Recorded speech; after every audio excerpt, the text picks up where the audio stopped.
Hello guys, selamat datang kepada Ai-Nur channel.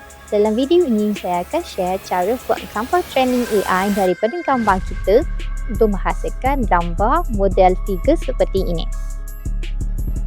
Dalam channel ini saya akan share penggunaan AI dalam kehidupan dan menjana pendapatan dengan AI. Kalau awak suka konten AI, sila subscribe kepada channel saya. Awak masuk dalam Google, awak search Gemini. Ini Gemini, awak tekan masuk dalam ni, awak pastekan prompt yang saya bagi dalam ni. Nanti awak boleh copy prompt saya, lepas tu awak upload satu gambar yang awak nak edit.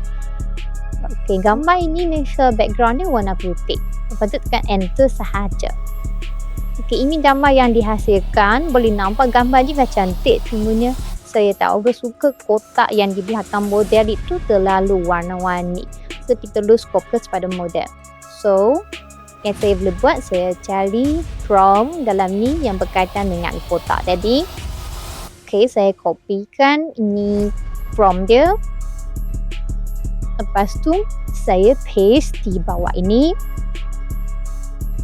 Okay, paste di bawah ini untuk bonification. Dan saya nak dia ubah kepada kotak yang lebih minimalis start. Okay, ini model yang dihasilkan depan satu kotak yang warna putih. Okey, itu sahaja daripada video hari ini. Kalau awak belajar sesuatu dan awak suka konten ini, sila like dan subscribe kepada channel saya. See you soon in the next video. Bye.